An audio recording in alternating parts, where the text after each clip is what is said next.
17వ తేదీ జూలై నెల 2026వ సంవత్సరం. ఈరోజు దేవుని వాగ్దానము రోమీయులకు 12వ అధ్యాయము 12వ వచనము. నిరీక్షణ గలవారై సంతోషించుచు, శ్రమయందు ఓర్పు గలవారై ప్రార్థనయందు పట్టుదల కలిగి ఉండుడి. సహోదరి సహోదరులారా, ప్రభు పట్ల మనము నిరీక్షణను కలిగి ఉండాలి. మనం అనుకున్నది అనుకున్న సమయంలో జరగలేదు అని, ఇంకా జరగదు అని బాధపడుతూ ఓర్పుని సహనాన్ని కోల్పోయి ప్రార్థన ఆపకూడదు. ప్రభు మన జీవితాలలో ఏదైనా కార్యాన్ని జరిగించాలి అంటే అది తప్పకుండా జరుగుతుంది. మనం అనుకున్న సమయంలో కాదు, ప్రభువు నిర్ణయించిన సమయంలో. మనలో చాలా మందికి నిరీక్షణ ఉండదు. నిరీక్షణ అంటే ఆశను కలిగి ఉండడం. నా ప్రార్థన ప్రభువు విని తప్పకుండా ఈ కార్యాన్ని జరిగిస్తాడు అని ఆశను కలిగి ఉండాలి. మనం ఎప్పుడైతే నమ్మకంతో ఆశను కలిగి ఉంటామో ఎటువంటి పరిస్థితుల్లో అయినా సంతోషంగా ఉండగలము. మన నిరీక్షణ మనకు సంతోషాన్ని ఇస్తుంది. పరిస్థితులు వ్యతిరేకంగా ఉండొచ్చు, కానీ ఎటువంటి పరిస్థితినైనా ప్రభువు అద్భుతంగా మార్చగలడు.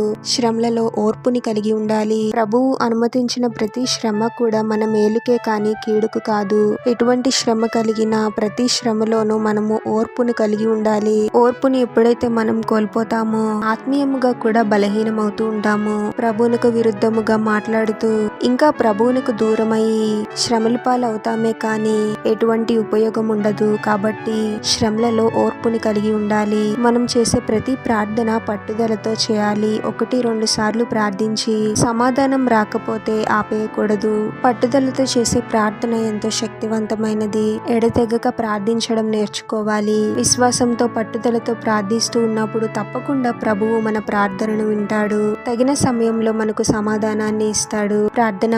పరిశుద్ధుడవగు ప్రభువా, మీ పరిశుద్ధమైన నామమునకు తరతరములు యుగయుగములు మహిమ కలుగును గాక. మరొక నూతన దినంలోనికి మమ్మల్ని క్షేమంగా ప్రవేశింపచేసిన దేవా, మీకే స్తోత్రం తండ్రి. మాకు కలిగిన శ్రమలను బట్టి, పోరాటములను బట్టి నిరీక్షణను కోల్పోయే వారముగా ఎప్పుడు ఉండకూడదు ప్రభువా.